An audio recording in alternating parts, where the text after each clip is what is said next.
Absolutely not, Jenna. I don't care what kind of emergency you think you have. The Brightwell pitch is next Thursday, and I need every hand on deck. The words hit like ice, and Dana Whitmore's voice was colder still. She leaned back in her leather chair, tapping her acrylic nails against her glass desk, eyes locked on mine. I stood frozen, gripping the leave request like it might crumble. Ms. Whitmore, please. I wouldn't ask unless it was urgent. He needs me. You're a brand strategist, Jenna, she snapped, her lips curling into a smirk. Not a doctor. Whatever personal drama you've got going on, it's not this firm's problem. Her office at Whitmore and Brand was all white walls, steel furniture, and zero empathy. I swallowed hard. This isn't drama. My uncle's in hospice. Stage 4. He has no one else. Just me. I said no. Oh. Dana's palm hit the desk with a crack. I flinched. You've been distracted for weeks. Long lunches, quiet quitting vibes. And now you want 7 days off. This is the biggest client we've ever landed. I felt my chest tighten. I was 29. I'd given this agency 5 straight years. Missed birthdays, holidays, even my sister's wedding. I'd never asked for time off. Not once. I'll work nights, weekends, zoom in when needed, but I have to be there. His family. Dana stood, tall in her heels, jaw clenched. Do you understand what Brightwell means to this firm? Clearly not. You're too wrapped up in your little charity case. I thought of Uncle Louis, fading in that hospital bed back in Austin, always smiling through the pain. He deserved better than dying alone because my boss couldn't see past the bottom line. Going, I said. Voice steady. Do what you have to do. Dana sneered. Is that defiance? I met her glare. That's compassion, and I walked out. What's right is being a team player, Jenna. What's right is understanding that in this industry, we don't get to play Mother Teresa. Dana Whitmore's voice was sharp, her heels clicking across the office floor as she circled me like a lioness sizing up her prey. My heart pounded, but I stood tall. I understand, I said, keeping my tone calm. Dock my pay, write me up, whatever you need, but I'm taking this week. Dana stopped in front of me, eyes glinting. She snatched the leaf form from my hand, tore it into pieces, and let them fall to the floor. Oh, I'll do better than that, she said, voice like ice. The words landed like a blow, but I refused to let her see me break. You're firing me for asking for medical leave, she said smoothly. I'm firing you for insubordination and poor performance. Your priorities clearly don't align with the company's. She smiled coldly. Enjoy unemployment, Jenna. Maybe you're patient. Will, thank you. I should have been crushed. 5 years of loyalty, missed holidays, late nights, all gone. But instead, I felt, thank you, I said quietly. You've just made this decision a lot easier. As I turned to go, she called after me. And don't bother asking for a reference. As far as I'm concerned, you've never worked here. I walked out without looking back, packing. My things was surreal. Photos, a coffee mug, my desk plant. Jenny from accounting came rushing over. Jenna, what happened? I heard Dana. She fired me, I said, wrapping up my things. What? She can't do that over medical leave? She did, I replied, but honestly, it's okay. And somehow, it really was. As I left the mirrored lobby of Whitmore and Brand, the weight I'd carried for years began to lift. The hospital was a short drive away. I thought of Thomas Edwards, his humor, his warmth. We'd met by chance. I brought in The Great Gatsby, and he joked, bit dramatic for a cancer war, don't you think? I'd offered the bell jar instead. His laugh filled the room. Over the weeks, we became unlikely friends. He told me how he built his investment firm from scratch, how he lost his wife to cancer, how his kids rarely visited. I built an empire, he once said, but I forgot to build a life. Now he wasn't alone. I parked and carried my box inside. Thomas was awake, and when he saw me, his face lit up. Jenna, what are you doing here? Shouldn't you be conquering corporate America? Change of plans, I said, sitting beside him. Looks like I have more time now. His smile faded. What happened? I got fired, I said, for asking to be here. Jenna, you shouldn't have done that. Not for me. Don't say that, I interrupted gently. You matter. Everyone deserves someone during times like this. I managed to smile. Besides, that job was slowly killing me. He chuckled when you put it like that. Then his face grew serious.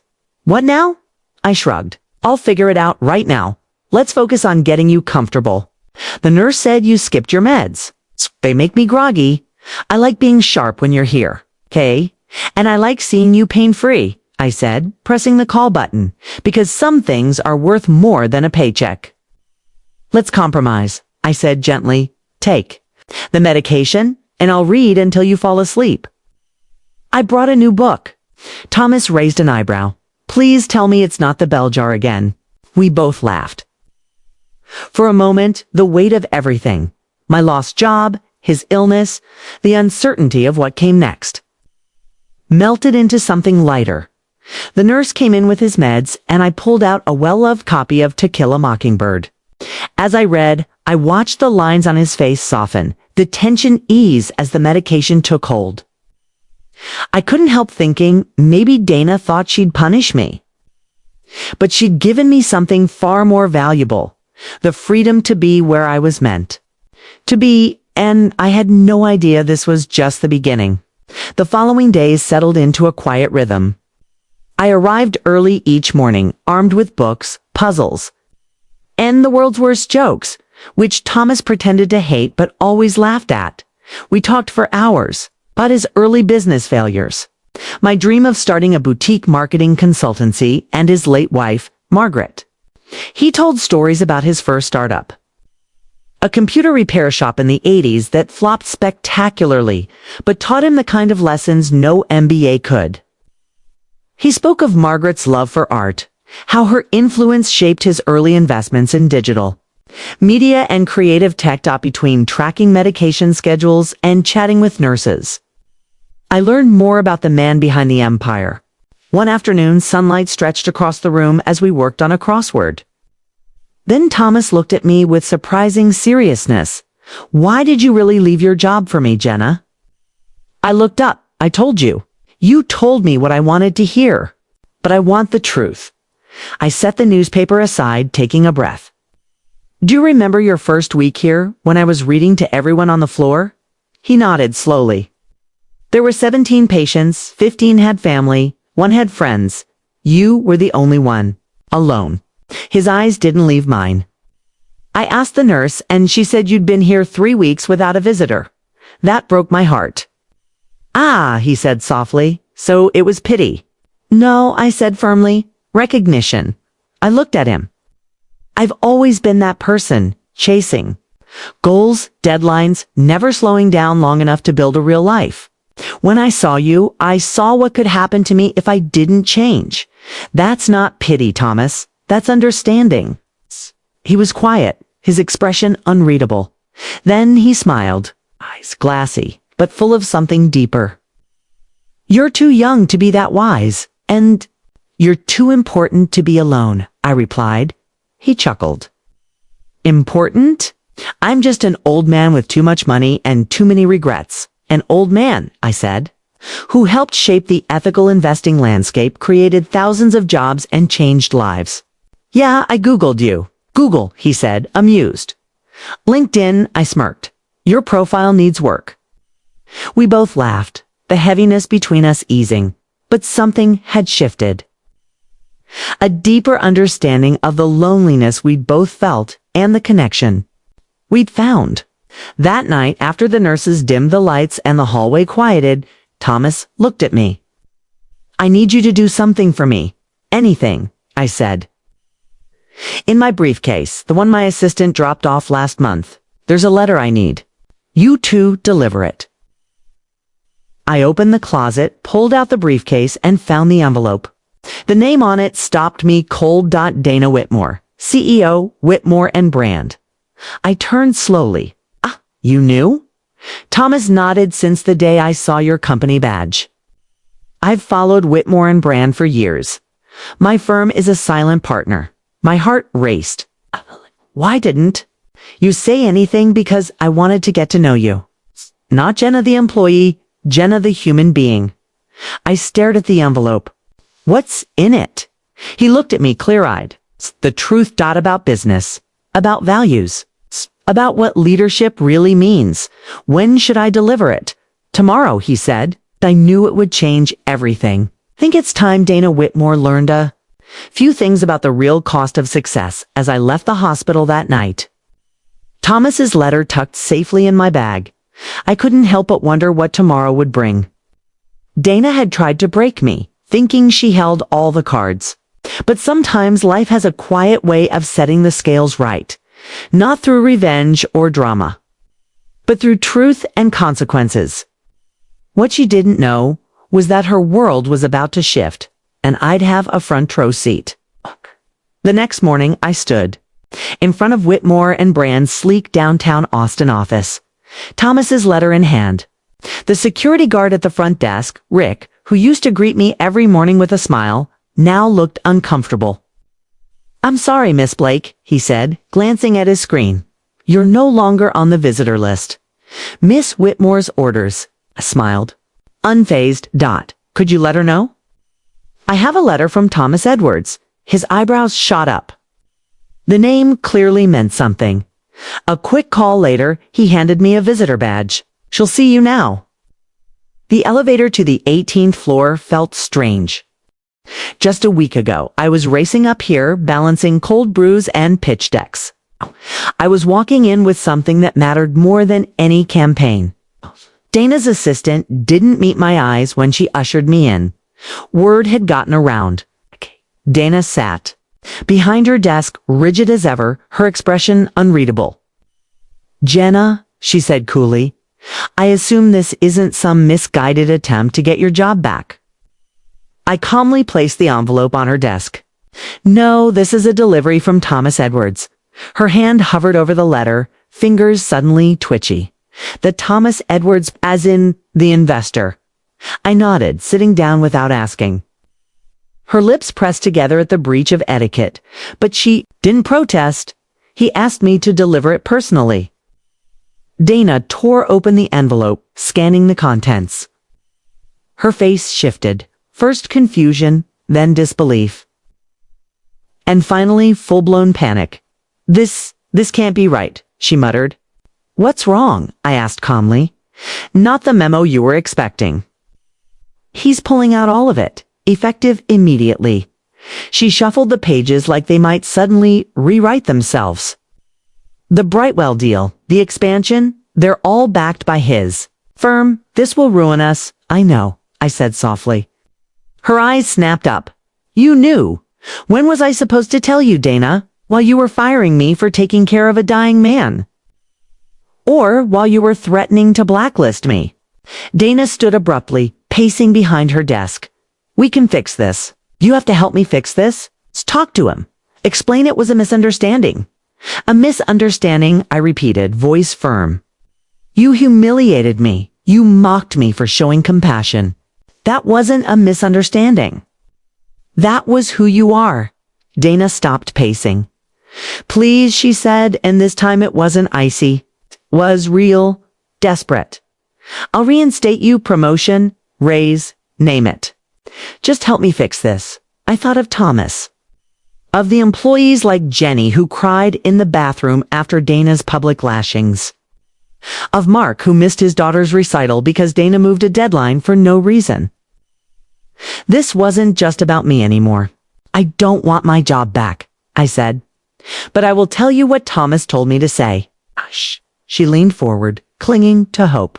"He said, you have a choice. You can keep the investment, your position, everything, but only if you agree to changes." "What changes?" I pulled out a second envelope, this one containing a typed agreement from Thomas. Restructure management, implement. Actual work-life balance. Enforce fair medical leave. Quarterly employee satisfaction reviews. With consequences. Dana blinked. "And one more thing," I added. "I'll be returning. As Director of Employee Relations. I'll be making sure the changes stick." Her jaw dropped. "You're joking." Thomas Edwards doesn't joke about business, I said. You have until 5 p.m. to decide. And I walked out feeling lighter than ever. She sank into her chair, the air of superiority finally gone. He's really dying, isn't he? Yes, I said softly. He is. And his final act in business will either be saving this company from itself or making an example of it. Dana stared at the documents for a long, silent moment. Then she looked up at me. For the first time in 5 years, I saw something new in her.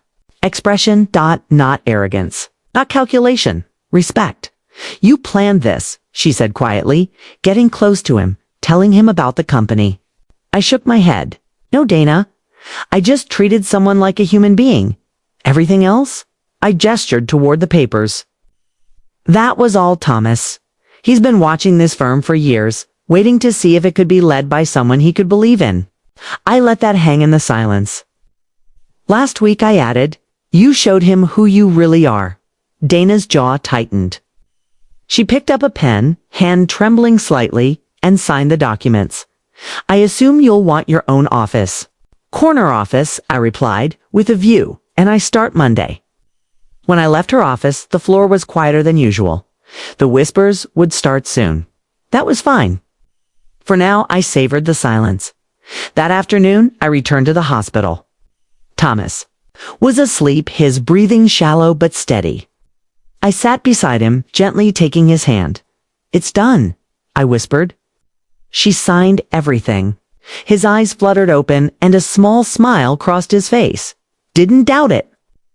Dana Whitmore's ruthless, but she's not stupid. Thank you, I said, squeezing his hand for trusting me. No, Jenna, thank you. You reminded me that even at the end, we still have the power to do something that matters. To leave something better than we found it. In the days that followed, I split. My time between the hospital and the office, rolling out the new policies. Dana, to her credit, threw herself into the changes with the same intensity she'd once used to micromanage her team.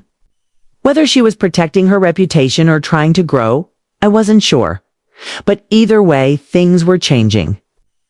Thomas held on long enough to see the results from our first employee satisfaction survey. I read him the responses, overwhelmingly positive. He smiled. Told you, he whispered. Sometimes the best investments are in people. 3 days later, he passed peacefully, holding my hand as I read The Great Gatsby. His final joke had been about my taste in inappropriately morbid hospital reading. At his memorial, I was shocked by the crowd. Not just executives and board members, but scholarship recipients, small business owners, artists, and nonprofit workers. People whose lives Thomas had touched quietly without headlines or press releases. Dana was there too, standing quietly in the back, for once not needing to be seen. A month later, I sat in my new corner office, reviewing proposals for our employee wellness fund. Ginny from accounting peeked in, eyes wide.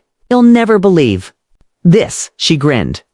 Dana just approved all the flexible schedule requests, and she smiled, like a real one.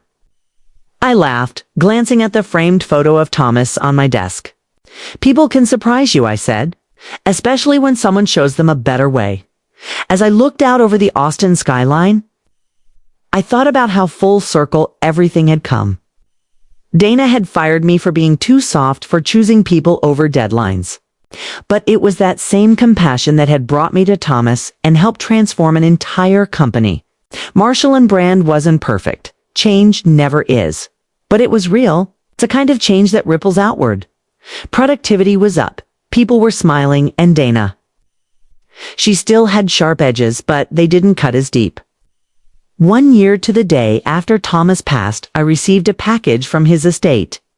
Inside was a letter written in shaky handwriting. Dear Jenna, if you're reading this, it's been a year since we met. I hope you've seen what I always saw in you. A leader, not because of power, but because of empathy. The world needs more like. You keep going, Ramu Pratmos. Industry's approach to human capital. That's why I've left you something else. Voting shares in my investment firm. Use them wisely. Look for companies like Whitmore and Brand. Businesses with potential, stifled by poor leadership, change them. You once told me you gave up your job because you saw something in me. Well, I see something in you too. The future of ethical business. Make me proud. With gratitude and faith. Thomas. I sat motionless for a while, Thomas's letter in my lap. The city bathed in golden light outside my office window, in my inbox. Messages from companies across the country asking how we did it. On my desk, reports showing not only record profits, but employee satisfaction scores we'd once thought impossible. A knock at the door. Dana, holding 2 coffees. Our weekly ritual now. Good news, she said, handing me a cup. Brightwell just renewed their contract. Because of the new culture initiatives. I asked with a smile. She nodded, then paused. You know, I never properly thanked you. Or Thomas, you could have burned this place down. Instead, you saved it. Saved me, if I'm honest. Thank him, I said. He believed in second chances. Dana smiled. Third and fourth, too. I should know. When she left, I glanced again at Thomas's letter. Make me proud, he'd written. I think he already was, of all of us, of what we'd built. Tomorrow, I'd start looking outward. At new companies to invest in, new leaders to mentor. But tonight, I sat in my corner office, sipping coffee. Watching Austin light up beneath a darkening sky, grateful for the unexpected path that had led me here. The next morning, Rick greeted me with a grin. Good morning, Ms. Blake. Making lives. Better today, every day, I said. That's what good investments do. If my story resonated with you, I'd love to hear your thoughts. Leave a comment, share what you would have done in my shoes, or just say hi. I read everyone. Your support reminds me that choosing empathy over ego is never wasted. If you've ever been overlooked, underestimated, or told your kindness was weakness, know this, you are not alone. Keep showing up. Keep choosing what's right, even when it costs you. The return on that investment, it's bigger than profit, it's purpose. And if you're standing at a crossroads like I was, let this be your sign. Compassion is